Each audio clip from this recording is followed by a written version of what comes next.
Griffin Gooch, it is so good to have you on. The Gooch on the podcast again. I'm so happy that you're here. In 2026, we were just talking just beforehand that we're already like 2 weeks into 2026. How are you doing? How are you dealing with that? And how is life recently? I I must say I am also shocked by the news that we're already like halfway through January. It's been good though. I just started a new semester. I'm pretty fresh as a adjunct professor at this point in my life, so I'm trying to get my footing and making sure that my students don't actually hate me. And also, I read some research that younger professors typically get rated worse because they don't really know what they're doing yet, and so students can kind of find them frustrating. And also, their thoughts tend to be more disorganized because they don't have as much experience teaching. So I'm trying to be very cognizant of not doing a bad job. How are you pushing back against those trends then? What's the secret to not letting yourself become a part of those trends? Oh, I mean, I'm just trying. Well, so this is one of the things that's almost pretty universal with people who are, in any college or university. You'll notice that your professor grades your stuff so much better than your TAs. Sometimes your TAs are rude, they're blunt, they're not giving you good feedback, and they also could just give you a worse grade in general. And I mean, there could be part of it where it's like the professor is tenured, and they're like, I don't really mind, I'll just give people good grades. But I think it's just more than that. It's like when you're younger, you kind of have like this overzealousness about the way that you do things, and you think that everything has to be a specific way, or you have kind of like almost like a messianic complex at times. And so I just know that from my experience, my TAs or even just the younger professors that I've had have always been much tougher in a sense. Like you might like them, you might think they're cool, but they're not giving you some of the kind of necessary encouragement that you would need from a professor, somebody who's older than you, somebody that you kind of look up to. And so I was just trying to approach. I mean, I'm trying to teach some of these students, and I mean they're only like. Most of them are like 6 years younger than me or something like that. But I'm trying to instill in them this idea that I have such high expectations for you. I really do believe in you. I don't think that you're like a TikTok addicted monster who has no hope, right? I believe that you can do great things in your life. And so I want to encourage you with that, but also challenge you to high standards. Yeah. There's that Yeah. there's that great, I can't remember who did this or anything, but when psychologists were looking at how to motivate young people, they found that the best feedback that you can give to students who are working on essays or, really projects of any kind is to say, you give them their feedback and you are pretty tough about it. You point out all the flaws. You're very thorough. You're like this, you did this wrong here. You did that wrong here. But then at the end of it, you just say, I'm leaving these comments because I have high expectations for you. And I know that you can reach them. And apparently students respond to that across the board. They love that kind of thing because it appeals to their sense of, longing for, longing to have some figure that they look up to, be proud of them. And so I try to do that in some small way in my classes. You can't just naturally at the end of every assignment just say, I'm doing this because I believe in you and I believe you have high standards. I'm trying to help you get there, because then that would just come across kind of perfunctory. So I'm trying in small ways just to inspire them.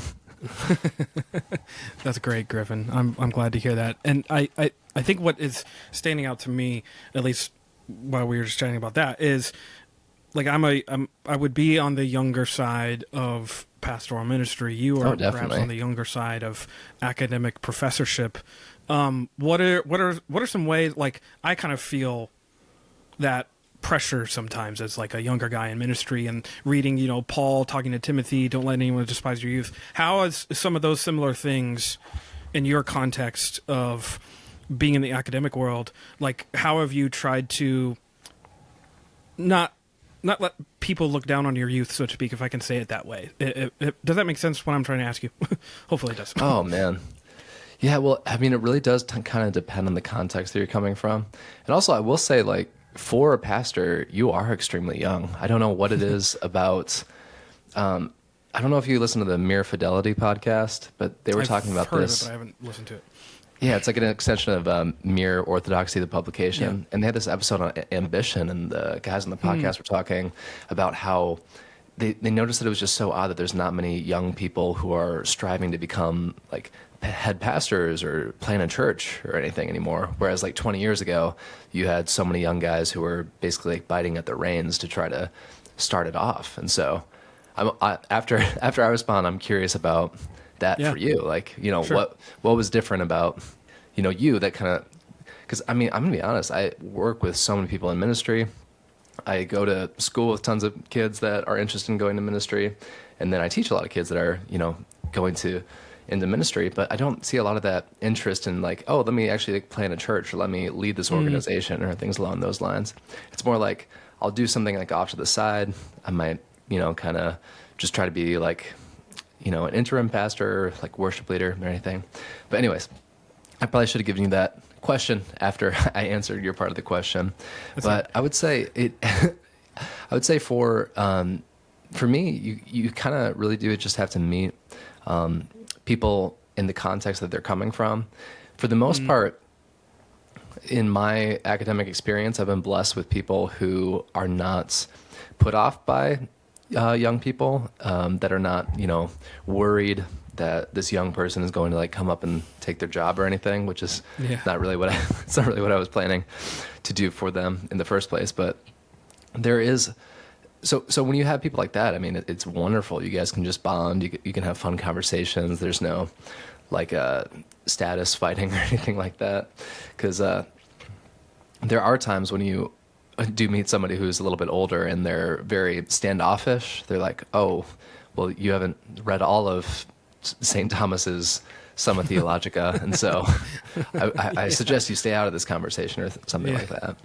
Which is, that was a real situation in my life that I've been through. But so I think just you kind of have to meet people where they're at. And I mean, if you're a student, I mean, a student really loves having. I think for the most part they like the idea of having a professor, or even just a young pastor in general. Because a lot of the pastors or professors that they're used to are pretty old. You know, they're getting up there in the age range, and so I think they like that. And so when you're in that context, it's pretty easy to kind of be yourself, as long as you're, you know, maintaining the boundaries and, you know, not using too much Gen Z slang, which I just feel. I feel like as I'm getting like a little bit older, there's just new Gen Z phrases that I can't get away with saying as well or as confidently.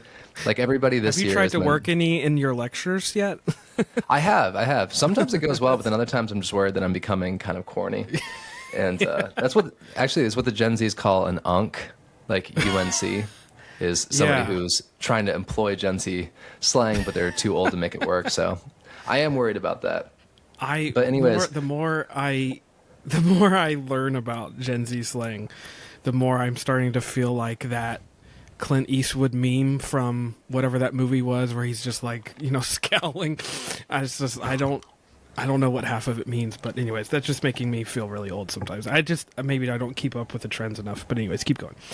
Yeah, but I think the one that's definitely made me feel the oldest out of all of them is nowadays people are saying maxing at the end of everything. So it's like if you're so it's like if you're going on like a shopping spree, you're like shopping maxing, or if you're happy, you're joy maxing, or things along those lines. I feel like that makes me feel old. Like I feel like I'm kind of out of touch. That's funny. Yeah. Anyways, it really just depends. It depends on the context in general. Yeah. I mean, I do get really discouraged because there are many older professors who are not very encouraging, and you know, I can see like wanting to instill, you know, some sense of like respect or fortitude, or even just mannerisms that kind of go along with a respectable academic setting. At the same time, you know, I just want there to be more of a, how can you impart those values without kind of extending into sort of just a superiority complex or something along those lines. But yeah, totally. I'll pass it on to you, though. I'm curious. I think it is interesting. It was when I first got to my current call here in Pennsylvania. is fascinating because I was like sub 30. I was 29 years old, which that's really young for a senior pastorate. That's super young. I think part of it was I was just thoroughly convinced. It's like I've seen other people in other fields where it's like, oh, you know that for whatever reason, whatever field they're entering, like God has put them right where they need to be, and there's no like question about it. There's no like doubting about that. And I knew that, like, regardless of anything else, like there's like I don't mean to like talk in cliches, but Jeremiah 20, in Jeremiah 20, the prophet talks about like the idea that God has put this message to him with like a fire in his bones, and that he would like almost die if he didn't get it out. And I remember in college there was some of those ways that we often are changing in college, like changing, like, what do we really believe? Some of those beliefs that we grew up with are maybe materializing, or like they're gestating into other things, maybe slightly different than what you learned when you were youth, whatever. But I was being grabbed in college just by the clarity and the simplicity of the gospel of grace. And it was just like, I need to get this out. And so I started, back then I started just like, this shows you how long ago it was. I was putting stuff on Tumblr, which, whatever. I was writing on Tumblr and just getting stuff because I needed to get it out, and like I couldn't wait to just talk about it. And I did it. Obviously, I did it really poorly back then, but I think that's part of the process too. Is being okay with doing theology not as like an A+ level. And letting that kind of grow and naturally develop. I think there's sometimes, and I've talked about this with some other like professors, like at Midwestern where I graduated from, like the idea that like you can't microwave theological experience or theological, intuition, whatever. It's more of like a slow cooker. It has to like slow cook over time. And whether that's in an academic setting or in like a pastoral setting, I think that takes a good relationship with you and like the congregation and people around you, having the trust of your elders, just to be like, we're going to work alongside this guy and allow him to grow. Like if you looked at some of my sermons when I first got to Stonington to now, I would hopefully you would see like the core message is the same, but like all of the stuff around it is probably different. The way I'm able to carry myself, just because I've been able to let some of those other things kind of fall away as I've grown. And I think that's part of the part of the thing too is letting. It's like it's like a deer learning how to walk. Let them stumble. Let people stumble. And I think both in academic and in ministerial settings, being okay enough to be like the Holy Spirit's going to work in that person, and they don't have to have it all like. You don't have to have read all of Aquinas' Summa yet. You can. You don't even have to have all of Calvin's Institutes read yet. You can let them kind of learn on the fly. I think being okay with that. And I would love to like. We talk about like fly in the wall things or like Back to the Future things. Like where would you go if you had a DeLorean? Sometimes I wish like we could see like what Paul and Timothy's relationship was like. Like because we. Like there's so many times where he references Timothy or he references Titus and how dear they were to him, but I wonder like like this is just me just totally making something up, but like let's say like they went to like Thessalonica, was Paul just like, hey Tim, you're gonna preach tonight, and he just like kind of lets him fail, but he's like okay with it. Like I don't know, I kind of like to think romantically that he did like. But I wonder what that relationship was like, because later on, when he's writing to Timothy, he says, don't let anyone despise your youth. But he talks about so often this notion of like, don't be ashamed of the gospel, which you can read into that whatever you want. But sometimes I read into that youthful anxiety of like, I don't want to mess this up. And Paul's just like, no, don't be ashamed of what I have been entrusted with by Christ and what now I'm entrusting to you, which is preach the word, man. Like just get in the word, preach that. Don't let all of these other mythology things distract you or all these other arguments. Just do this, preach what you know. Anyways, I'm probably rambling now, but I love all that stuff because I think it's helpful for us. Like you're saying, I don't know. I don't see the same sort. And I'll say this and I'll let you respond. But I don't see in certain contexts or whatever, like this drive, like you're saying, to be a church planter or a pastor or whatever. And I think maybe it's because we haven't done a good job at like instilling in young pastors what it's really going to be like. And so we give them a certain view of ministry. And then when they get in there, it's like, holy mackerel, like this is a little bit different than what I thought. And so then they get out. Like I know a lot of guys that are not in ministry anymore, but maybe that's a cynical view. But I think we haven't given them like enough of like the teeth of like, this is what it's like. It's like I could probably rattle off a couple of things that like there's no like seminary class on how to run a board meeting with like deacons and elders when you're the youngest one in the room. Like that was a thing for me that was so like striking. I could have been all of these guys' son or even grandson. Wow. And I'm the one that's like supposed to run this meeting. Yeah. But like how do you do that? And so like stuff like that is like what I'm talking about. Anyways, man, there's a lot more we can. Anyways, whatever. No, that is. I mean, honestly, that is so good. And I'll just say, just to encourage you, that's extremely impressive, man. I do not know any of my friends who are in that age range at all who are wanting to lead a board meeting, let alone just doing it. So I applaud you so much for that. Oh, but yeah, of course. But as you were talking, I was also thinking.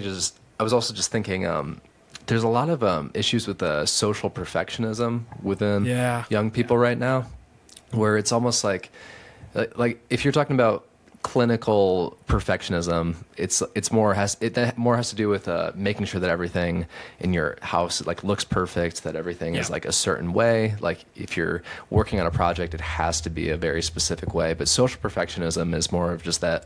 It's almost just applying that kind of perfectionism to all of your relationships, where it's like, I cannot mess up. I can't be seen messing up. And if I do anything wrong, that's actually a reflection on who I am, and everybody is going to hate me for it. It's just this constant anxiety that if you mess up in any way, either big or small, everybody's going to essentially turn your back on you. You're going to, lose your social standing or whatever you want to call it. You won't be popular or liked anymore, or things along those lines. And so we see this a lot in academia right now, where younger people are starting to publish or even submit stuff to get published less and less at this point in time. Just for those who don't know, when you're doing academic publishing, you find a journal that pertains to your article, you submit it to the journal, it goes to this blind peer review process where scholars who are experts in their field read your journal article and then assess it to see whether it's any good to be accepted. And for whatever reason, the younger demographics like millennials and then down below that are just not submitting as much stuff as past generations have. Like if you're looking at who's submitting the most stuff, it's mainly like elder millennials onward. And so when you're talking with professors about why this is, a lot of them just say these kids who are, even interning, or they might even be TAs or anything along those lines. They're terrified of screwing up. They're so scared that they're going to put themselves out there and they're not going to be well received. And they're so scared of that possibility that they're scared to even try anything out.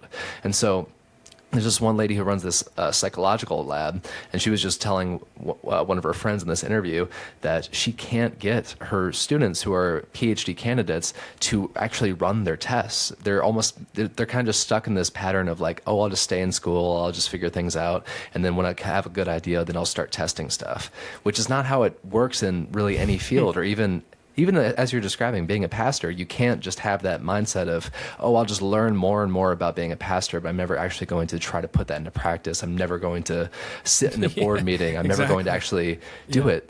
But the saddest part about this, though, is that it's the very fact that you try to do these things that actually gives you an ability to do them well. Like most fields in general, especially writing, writing is something that, I mean, both you and I do this a ton, but I mean, the best way to learn is to just try and fail over and over and over again, and then analyze what you did wrong, and then try to do better the next time. There's even just been some like research about that too, where you know, if you're comparing students who get like an MFA in like creative writing compared to students who just try their best to do writing on their own, the ones who tried their best to do writing on their own while getting feedback at the same time, you need feedback. So regardless of where you're at, you know, you can't just sit in a vacuum and do whatever discipline that you're doing and hope for the best results. You need people to help evaluate it for you. But you don't need like the writing classes to become exceptional. Like what you need more than the writing classes is just to try, put your stuff out there, fail, and then fail better the next time, essentially. Yeah. And so just bringing this back around to what you're saying is like, I see so many kids who are just terrified of doing pastoral, I mean, giving a sermon in front of a big church or something like that, or, you know, doing anything that might involve just putting themselves out there in a way that is not well received or something along those lines. I just see so much fear in that area. And so, I mean, I would assume that has to be part of, you know, what's going on with just less and less people wanting to step up in younger age brackets toward these pastoral positions. And so not to like Jesus juke this, but like, so how would you say that like the gospel can help both like a person who's interested in writing or a person who's interested in ministry? What would you say to them? Like, here's the reason why you should just try. Here's the reason why you should just pursue this endeavor. Like, and I want to talk about this too, because you mentioned it. Like, here's why you should be ambitious about this thing, like in a godly way, a godly ambition. Like, what would you say to that person? Oh, man. Well, so I was just having my hermeneutics students read, it's one of my favorite passages in the whole Bible, but Philippians 3, 1 through 11. And in it, Paul is addressing basically these critics in Philippi at this time. And he was saying, you gather from the context that there's these critics who are basically bragging about their abilities, you know, bragging about the things that they've been able to do. So they might brag, for example, that they come from a good lineage, or they were born to a good family, or they're from like an aristocratic location, or they might even be bragging that they're great public speakers, or they're great at doing good works, or anything along those lines. So that seems like the context that Paul is working at. And then he goes and this just amazing turn of phrase, but he's like, I am a Hebrew of Hebrews. I'm from the tribe of Benjamin. I was, you know, born on the sixth day, I think it was. I'm trying to remember just off the top of my head. And then those first three things that he lists there are what are called ascribed honors. These are like your status points that are essentially like born into you. So if you're a prince or a king, that's an ascribed honor because you were just born into that. It's not something that you did on your own ability. But then after he lists his ascribed honors, he goes into his achieved or acquired honors, which are basically like, I was the most zealous according to the law. I was a Pharisee among the Pharisees, which, you know, that's the religious group that is just so radical to every single law. And so he's saying like, I'm the Pharisee of the Pharisees. I was blameless according to the law. And so that's where he lists his ascribed, or that's where he lists his acquired honors. And then he goes from that, you know, keeping in mind that he's calling out this audience who's most likely been bragging about these things. And he says, all of those things are rubbish, or the word for that is skubbalon, which, you know, as you know, in the Greek, it stands for excrement. Things like, so he's saying all of these things that you're bragging about, everything that you've acquired, all of these ascribed honors, all of that is absolutely nothing in comparison to knowing Christ. And so he says, whatever gain I had, as in whatever gain according to your standards or metrics of honor or status or ability, is absolutely nothing in comparison to knowing Christ. All I want to do is to be found and to be known in him. And to me, that gives me so much confidence just in everything that I do. Just thinking about, it does not matter if I achieve more honors in this. It does not matter if I give a great sermon and it goes well. It doesn't matter if I teach a class and it goes well, or I put out an article and it performs well. That actually does not matter at all. The only thing that actually matters is being found and known in Christ. And I feel like that gives you so much freedom just to be able to say, say, I am trying my best. I am putting my best foot forward. And like you were saying, in regards to, Paul and Timothy's relationship, it's probably pretty likely that Timothy was making some dumb mistakes here and there just because he was young. There's just, we don't have the records, but we can probably just make a good estimate that he was making some mistakes. He might have had some hubris here and there. He might have had some short-sightedness or confusion. I don't know what it was, but the fact that it's just Paul giving him these opportunities over and over, knowing that he's probably, going to mess up here and there, is so amazing to think about. That it's just this trying, just going for it, actually stepping out and doing these things and having the confidence to do that as well. So I would actually, like you were saying, you want to know more about their relationship. I would be so curious about how Paul approach Timothy, even if Timothy did mess up or do something wrong. Like, what did that kind of encouragement look like? Oh man, that is a really good. I would love to know that too. And I think you're so right. That passage is like spot on for that. The gospel of grace gives us a lot of latitude to mess up, and that doesn't mean we go out and try and mess up. It just means when you do, because this is not an if reality. This is a when reality. Like when that happens. There's a lot of latitude, there's a lot of mercy, there's a lot of grace in this gospel that allows for mess-ups in both big and small. And coming alongside people is, I think, part of the gig of what it means to be like the family of God, to be the church, is not like sort of looking down our nose at people who haven't quite figured it out yet, but actually being like, yeah, okay, look at how you didn't quite meet the mark here, but let's get back up and keep pressing, to use Philippians 3, keep pressing towards the mark, the prize of the upward call of God. Like that's, oh my gosh, like that's the ambition. And man, I wish so badly that sometimes we could just all get it. We don't all get it, but then that's fine. I think another helpful passage that has really just stuck out to me, and I don't know if we've talked about this, I don't know, but I know I've talked about it with other people, but and I've preached about it and I've studied it, and I love that scene in Acts chapter 16 where Paul and Barnabas have this like massive falling out, and it's over. I think what's so fascinating, I think it kind of fits, is it's over what you find out to be Barnabas' nephew, John Mark. He leaves the first missionary journey in Acts chapters 13 and 14. He up and leaves. He goes AWOL. And so when they get back to Antioch, Paul's like, no, we cannot bring him with us on this next journey. And Barnabas is like, no, we should. And they have this big falling out. And I've often said to people, when I've preached that, like, our immediate reaction is, who was right? Was Paul right or was Barnabas right? Like, should they have brought him with him?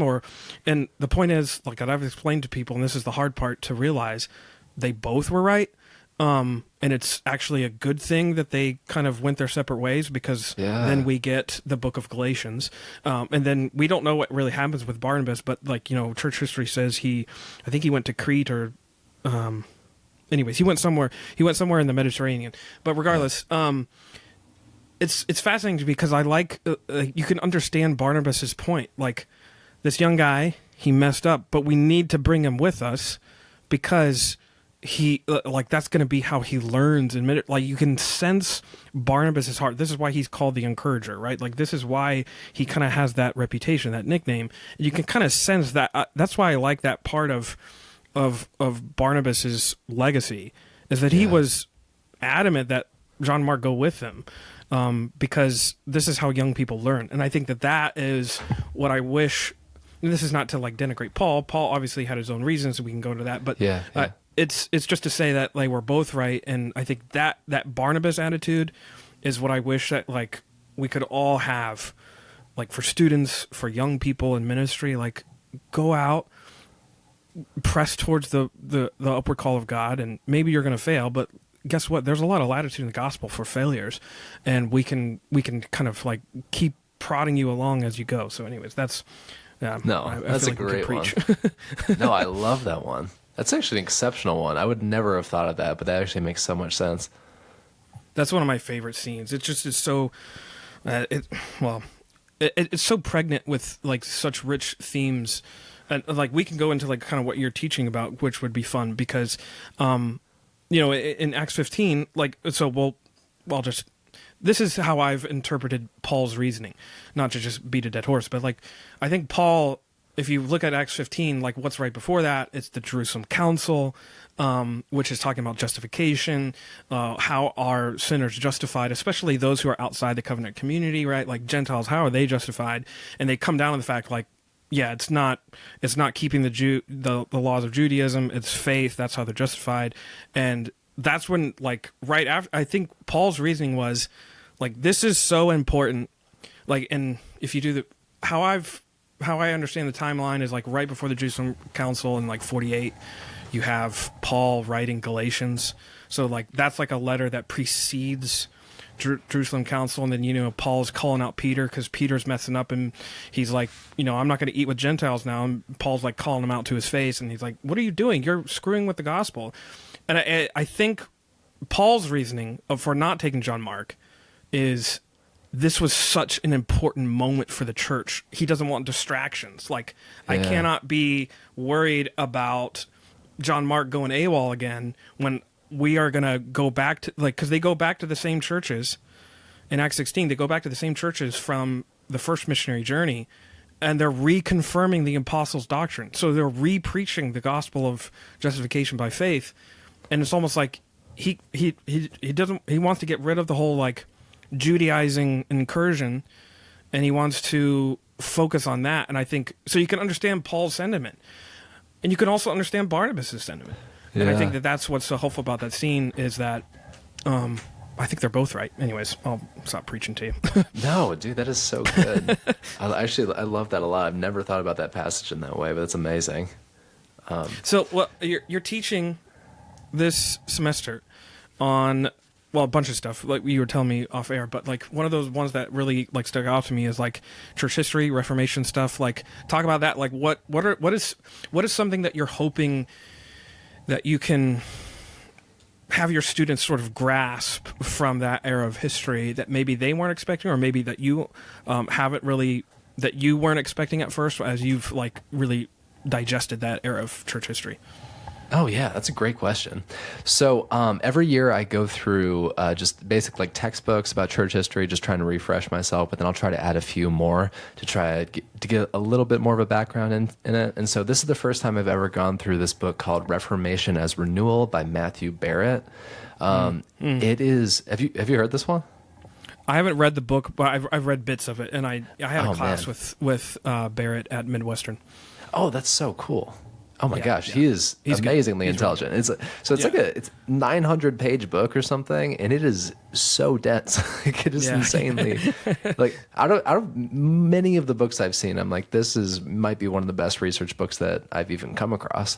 And so his take is so fascinating, but it's one that I'm really trying to drill into my students this semester. But this idea that he's getting at is this idea of, like, it's called a Protestant Catholicity.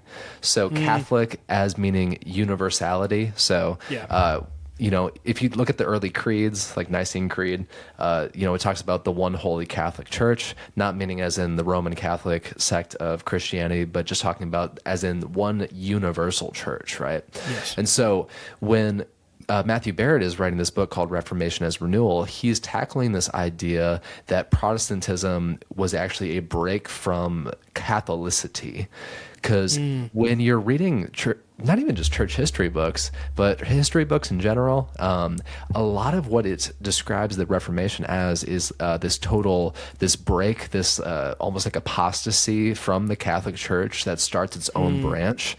But when you actually read what's even like the letters that Calvin or Melanchthon were sending back and forth with, Catholic criticizers and things along those lines, they explicitly said, we're not breaking with the church at all. We're just trying to live in direct continuity with the very beginning of the church. There's even times when John Calvin, in some of his letters, says directly, I am writing and I am trying to relive the Catholic Church. I am trying to pursue Catholicity, which is just so interesting to think about that he would ever put that so bluntly. But when you look at all the early reformers, what they were doing was not, I'm trying to come up with this, like, ragtag rebellion, I mean, there were some radical reformers that did stuff like that. That's for sure. But I mean, the main ones, like the Luthers, the Calvins, they were not trying to create like an anti-Catholic church kind of thing. As Barrett's describing it in his book, he says that when Luther himself did not start the Reformation's church, like he started the church because the Pope excommunicated him, and that's the only reason that happens. Like it wasn't because he was like, I want to start a separate church totally away from this church. He was trying desperately to get people to come along with him. Like he fought for it for years. He was really trying desperately. And so, I mean, one of the most amazing things about this book that I've been really trying to teach my students is just this idea that like Protestantism is not necessarily this like bad boy, renegade, disrespecting authority, which is a lot of what it gets like depicted of as in popular culture. And if you had even asked me a couple of years ago, I would have been, kind of thrown it off. If you caught me off guard, I've been like, yeah, Protestants, they're kind of anti-authority. It's just been in their DNA. Well, they were not anti-authority. They were very respectful about the way that they did it. But because, Luther got excommunicated, it sort of ushered in a forceful start to a Reformation, to a new branch of the church. And so just one of the things that's so wonderful about the Reformation, about, especially the early roots of it, that we've really just forgotten. And I want more people to read this book, or even Gavin Ortland. He's doing a lot of wonderful apologetics about even just Protestantism in general. So he's trying to like fight for this idea as well. So I want more people to kind of see this as like the Protestants were not they were antagonistic in some sense of the word, but they were not deliberately trying to hurt the church, or deliberately try to set up their own sect. They were looking at what the early apostles did, and they were trying to live in direct continuity with that. So they were trying to pursue a true universal church, the true universal church that had been there since the very beginning. They were trying to revive it. And so one of the most beautiful thoughts of the whole book is just this idea that the Reformation wasn't a break, it was a revival, it was a renewal of what was there originally.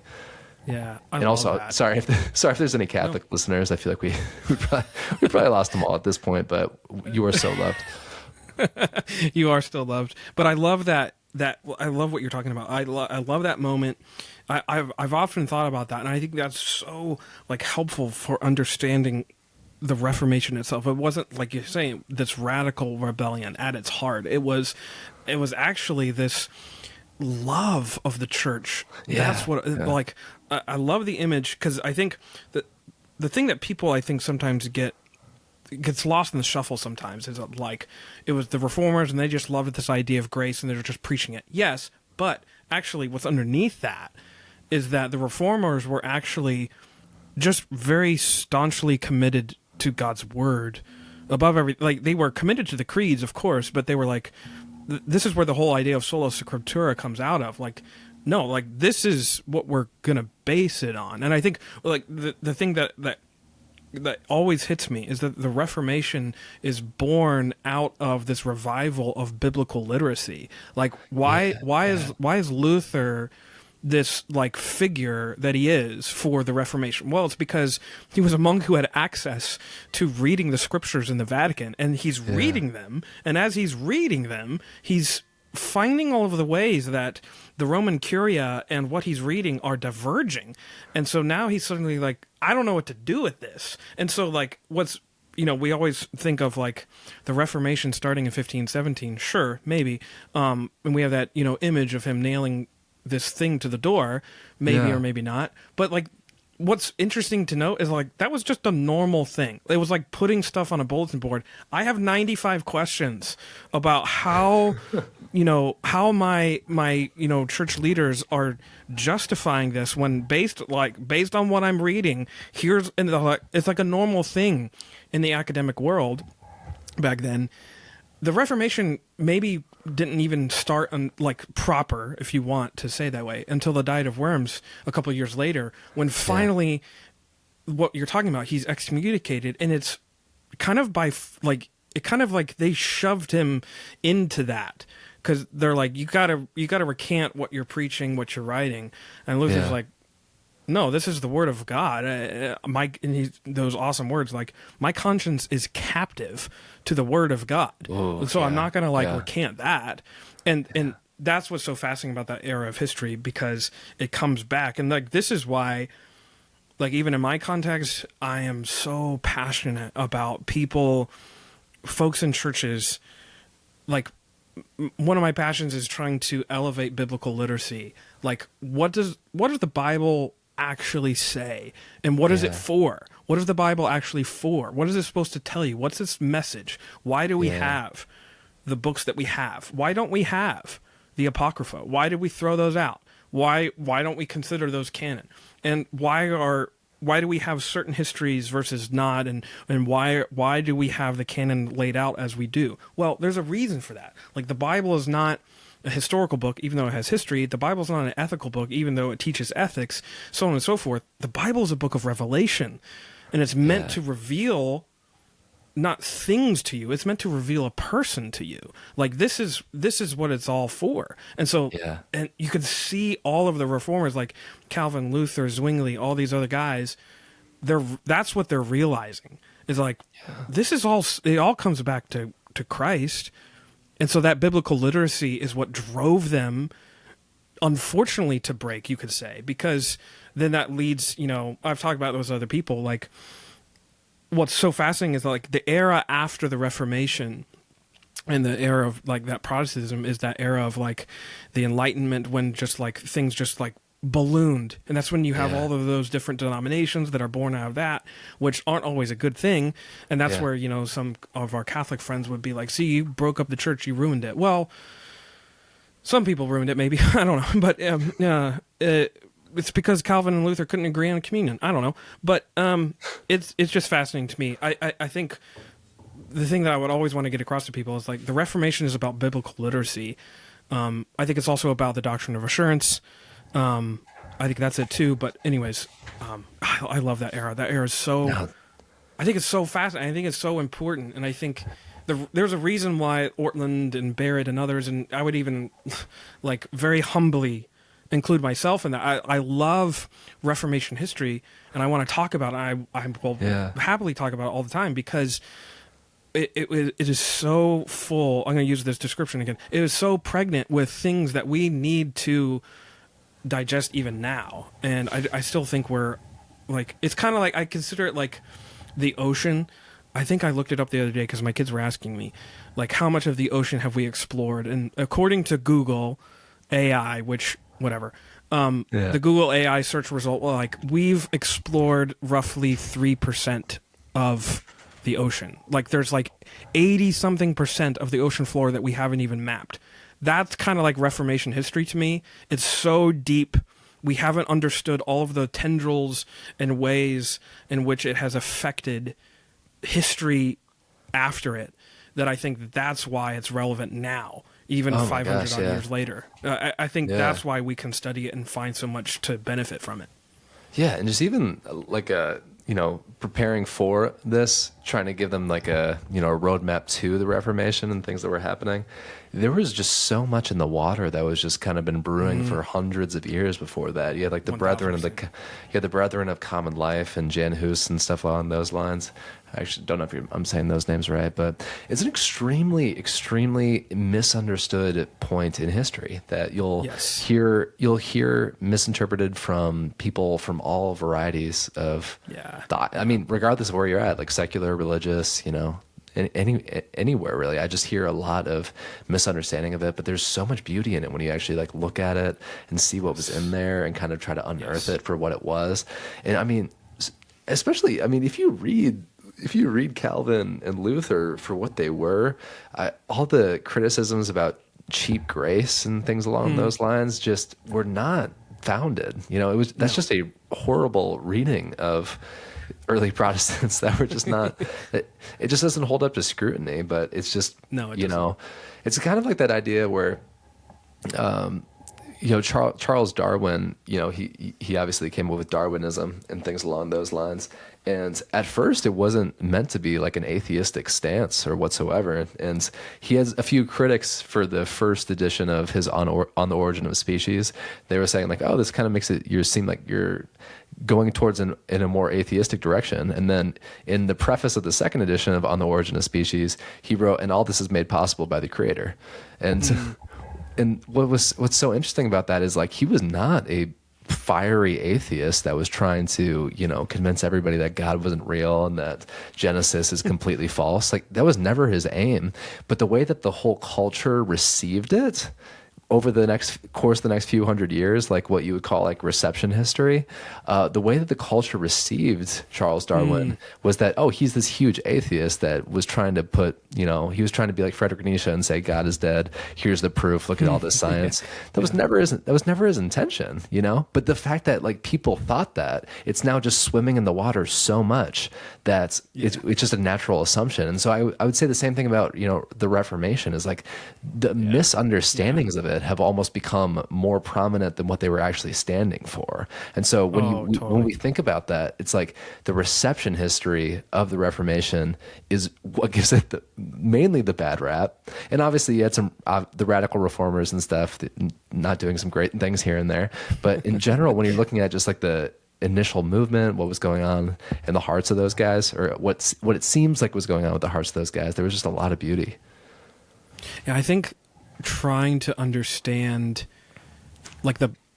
even just like the politics of that era just makes that such a fascinating era of history. Like not even if you're a theologian, just from a historical standpoint, it is such a fascinating era with the blend of the political with the theological in so many different contexts and the ways in which that influenced all of the other decisions, and these figures who were just like rediscovering like Augustinianism, and they were really rediscovering some of those like either patristic theologians or writers. And anyways, it's such a fascinating era. And so I think it can be reduced, it can be flattened into like what you're talking about. And I think that's why it's so important. Like, I'm so happy to hear that you're teaching that, but like that's why I think it's so important to like investigate and research it, because it is way deeper than just like this flat, like these guys were just upset with the church and blah blah blah, and they wanted to like go out and drink beer.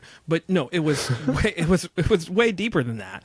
And I think it's way more at least for me it's convicting, especially like reading Luther. Like I love reading Luther, and that like I always go back to that scene again, like at Worms when he's at that diet and he's before all of these people who had his life in his hands, and he's like, no, I'm convinced. Like I want to have like, that's to me is like an ambition for me, is like I want that level of conviction that like we were talking about status perfectionism. Look at that moment, like all of that status perfectionism for him is like thrown out the window. Oh no. And he's like, nah, I'm convinced this is true. And like you like thinking about it from Luther's perspective, because some people are like, he almost recanted, and like he took a couple days before he gave his answer, and it's like, well, duh, like look at what he's gonna have to like throw away in the process, and look at what he's wrestling with, and then he's like, yeah, no, I'm convinced that this is true, and I can't recant, and I'm not going to, and like whether he said here I stand or not, like we can just make up that legend that he did, and he said here I stand, I can do no other.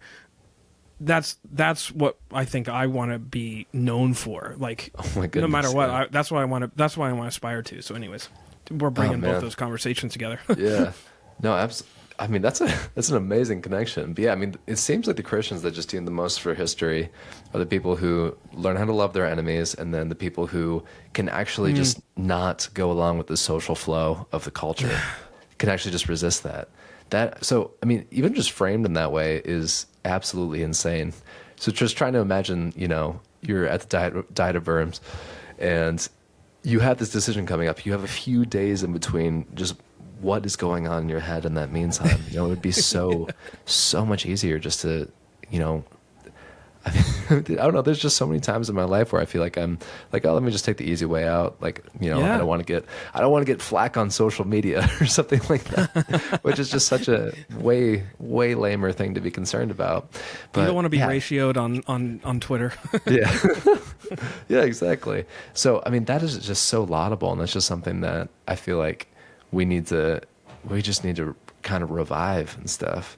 And there was this great, I was working on a section of my dissertation this morning, so I had to read some of his stuff, but there was this, I think it was either a church historian or a patristic scholar or something, but his name is Garrett Thiessen, and he was saying that the two meta ethics or the meta foundations of the early Christian church were love, like, number one is love of all kind of varieties.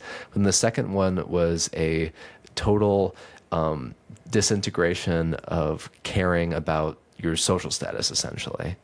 So just not caring at all about, whether you're going to be seen eating with somebody who's not in your ethnicity, not caring at all whether you're going to be sitting next to somebody who's poorer than you at this church meeting, not even like just the stuff with the holy kiss and stuff. And if you guys are listening and read Paul's letters, you'll know that he ends his letters with greet one another with a holy kiss, which seems odd to us. And it was definitely weird back then. It wasn't super normal, but what that was doing, it was sort of leveling the playing field between everybody. So every time somebody would come to one of their gatherings, which they would call like a love parties or love feasts, they would actually just greet one another with a kiss on the mouth. And that's something that you would typically only do amongst equals, right? So it's only something that you would, initiate with somebody who's at your same social standard, like, between like a governor and another governor or something like that.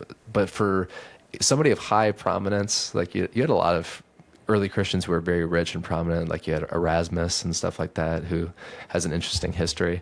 But for somebody who's super rich and powerful, just to actually greet somebody who's like a peasant on the mouth with a kiss when they enter the gathering is like such an equalizer. It's just crazy to think about.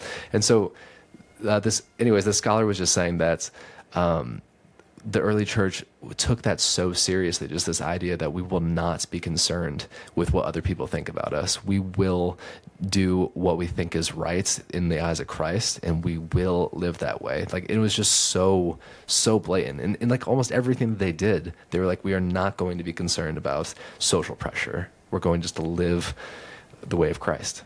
I love that. And that's a good segue into one of the things I wanted to talk to you about, because you've written a couple pieces, maybe two, but you've written a couple pieces on the Beatitudes, and which I've just really enjoyed, and hopefully people have enjoyed those too. I'm going to link to them. But how have, like, if you can, I'm just realizing, like, we've talked for almost an hour and haven't gotten to anything that I want to talk to you about, but we'll see what happens. That's been fun. Can you, if you can, kind of summarize what you were wanting to do with those Beatitudes pieces, but then also how have, as you've studied, researched, read, because I know like your process is pretty involved when you put out an essay, how have like if you study the Beatitudes, how has that kind of like shaped, informed, like even your own personal like Christian walk, so to speak? Oh, absolutely. Yeah. So, I can't recite it right now because I think it's like a 2,000-word essay. So I can't just repeat all that, Griffin. I can't just pull it out of my head, unfortunately. I wish I could. But anyways, so the Beatitudes are an extremely interesting piece of literature. It's one of the most written about pieces of literature in all of human history, because it starts off the Sermon on the Mount, which the Sermon on the Mount in general is like those three chapters have been written about by more people than anybody else since time began. It's such a rich collection of teachings, and it started with the Beatitudes, which comes from the Latin word beatitudino, which just means happiness. And so the word that Jesus actually uses in his Sermon on the Mount to start off the Beatitudes is makarios, which is essentially just meaning a Greek word for we translate it for the most part in most of your Bibles as blessed, but the word blessed has kind of an interesting connotation because it's more, we think about it in the sense of like, oh, that's God just giving you what you want. That's God's like favor upon you. And there is definitely an angle of it to that. But in reality, like in the Greek context around that time, the word makarios was almost like this sense of wholehearted flourishing or living in line with like the peace or the joy of the gods, essentially. So you would even think of like if a Greek person was describing the joy that the gods had, they might say the word makarios. Like that is how amazing and fortunate that they are. For Jesus to say all of these qualities are makarios, or flourishing, like somebody who is poor is flourishing, is just a total reorientation of what happiness is all about. This idea of like what it means to flourish, what it means to become good, what it means to be a good, fortunate person. And so everything that he says is makarios, is descriptive, it's just describing somebody who is within good standing with God, somebody who is living in line with God's goodness, and through that they actually will achieve a happiness that is unknown to man necessarily. So it's not saying that necessarily the Beatitudes, living them out, are going to give you just barrels of dopamine and endorphins and serotonin and all that. It's going to be extremely difficult. And he mentions that even later in the sermon. He says, this is a narrow way and not many will come through it because it is difficult. But he is promising that the people who do live this way will live a better life. Like, that is going to be a richer life. It might not be like happiness as in everything is comfortable and like I'm getting all the pleasure that I need, but it's going to be happy as in I am living a rich existence. I'm participating in a grand story that actually means something. I'm going to live for a narrative that is so much bigger than myself. And so when he offers these Beatitudes, he's like, all right, this is what is going to happen. It might sound paradoxical. You might get persecuted. You might have all of these, you might have people reviling you and uttering all kinds of evil falsely against you on my account, but you should rejoice and be glad because your reward is great in heaven. Like, you will actually, you will be rewarded for this in a true and beautiful way. And so he caps this sermon off, or he starts the sermon off with that, and then the rest of the sermon is sort of describing more and more, just taking the listener deeper and deeper into what this kind of kingdom way of living is. And it is just a life of happiness. It's not conventional happiness, because I mean, sometimes you're going to have to be like Martin Luther, or, you know, you're going to be like even the later Martin Luther King Jr. and, you know, do all this uncomfortable stuff, you know, standing up and protesting, or, you know, not staying silent in the face of evil, things along those lines. But precisely our willingness to stand up for what is right, to not be concerned about what other people might think about us, that is what is going to give us so much joy. I love that. And I love your word paradoxical, because I think that's what's so like amazing, especially like I think the whole Sermon on the Mount is that, but especially the Beatitudes, because like the one that stood out to me, because I just taught on it, was verse 5, where he says, blessed are the meek, for they shall inherit the earth. Like, what a flipping of all expectations that statement is. Happy are those who are meek, because they are going to be the ones that inherit, or they are going to be the ones that inherit the kingdom of heaven, so to speak. And like, this totally upends like how we often think about like those who are like the movers and shakers. It's not the meek ones. It's the people who are grabbing life by the horns, so to speak. It's the ones who are aggressive, assertive, and self-confident. And then you have Jesus saying, actually, it's the meek people. It's those people who are quieter, humbler, and understand that their vindication doesn't come from them like coming to their own self-defense. Actually, it's the meek ones. And I think that what a total like upending of expectation. But not to keep circling back to this, but it must be of God. But like all of those, again, we're reversing the status perfectionism of any age, his or now. Like, we don't have to pursue what society says we have to pursue as the most successful or the most, accomplished, or all these things. These are the ambitions that God puts before us that are deemed holy, good, and true. And like, what a joy that he just like gives them to us. And I think once again, I think all of Jesus's ministry was, like the apostles, they are accused of turning the world upside down. And I think that it fits, because that's what Jesus was doing, and he's doing it right here at the very beginning with these Beatitudes, which kind of flip a lot of things on their head. But anyways, it's such a fascinating, like as you said, it's a fascinating sermon. It's a fascinating piece of writing, and there's a reason why it's so resonant, because there's so many different facets to it. Yeah. Yeah. Well, honestly, we didn't come into this podcast with a script at all, but I feel like this past point just really drew a through line from our very beginning to where we are now. So I think so. That's awesome. Man, I love that. I'm going to link to those. I want people, hopefully people read those. I have a couple questions for you, and I don't want to take up all your night, but this is a question I really want to ask you. Because I've been so happy to see like you and your Substack just like get really successful. I'm just like, I think it's awesome. And you've just been killing it. So good on you. What is a piece that you've done from 2025 that like you were super proud of that like didn't grab anyone's attention like you thought it would? Is there a piece that you can think of that like didn't do as well, or like maybe I think there was one that even said like, I know people are not going to read this, but which I have those all the time. But like that was for today's one. So you always got to wait till overnight to see how it goes. Okay, from 2025, I would say I wrote an essay that had to do with my hometown. My hometown is Kalamazoo, and an international scholar came to Kalamazoo to see. We're having an issue with young men in my city, where we just don't have very much ambition whatsoever. We have something called the Kalamazoo Promise, which essentially means that if you graduate from our high schools, a anonymous donor system is going to pay for all of your college free, like no strings attached. And men have so the amount of men that were attending college before the Kalamazoo Promise, and then the amount of men that are attended college after the Kalamazoo Promise, there was a 0% change. So no men took advantage of that whatsoever, which was insane. There was like almost nothing like that you can compare it to. And so an international scholar came to Kalamazoo a couple of years ago just to interview young men and just say like, what's going on here? And so that was just extremely personal to me. And it just didn't have a universal appeal, you know? So I think that's, yeah. What do you do? I think we've talked about this before, but maybe this is rehashing, but like, what is something that you tell yourself, like when that happens, like when you're like, ah, man, that didn't get the traction that I was hoping for. Like what is something that you quote unquote preach to yourself?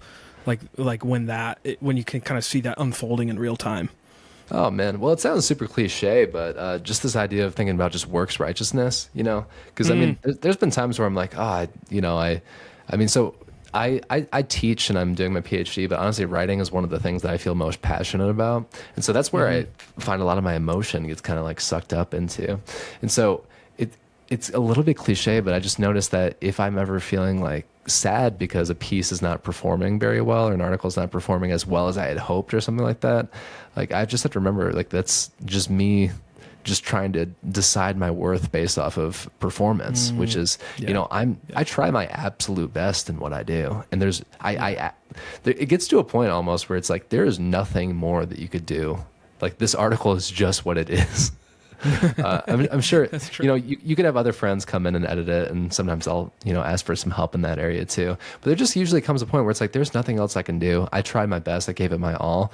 And so if I start feeling sad or, you know, down on myself about something not performing very well, I just remind myself that that's just kind of a works sense of righteousness where I'm trying to earn my sense of approval from how I perform, which is just wrong and horrible. And I'm never going to be satisfied if I live my life that way. No, that is a dead end to a very joyless existence. Oh, absolutely. Trying to keep tabs on that. You're writing a book, or you've written a book. I don't know where you are in the process. I don't know if, I think you've shared the title, so maybe I can share it here. The Radical Abolition of Discontent, which is just awesome. Tell me about the book. Tell our listeners. It's not coming out for a long time, so people have to wait for a while. But, well, maybe a long time. I don't know. But just kind of what drew you to this, and what can people expect when they pick it up? Because hopefully everyone's going to pre-order it like I am. Oh, thanks, man. That's so nice of you to say. Yeah, so building off of where we're at with Protestantism, so a lot of amazing roots to Protestantism, as we were just talking about. Really, really obviously wonderful stuff going on there.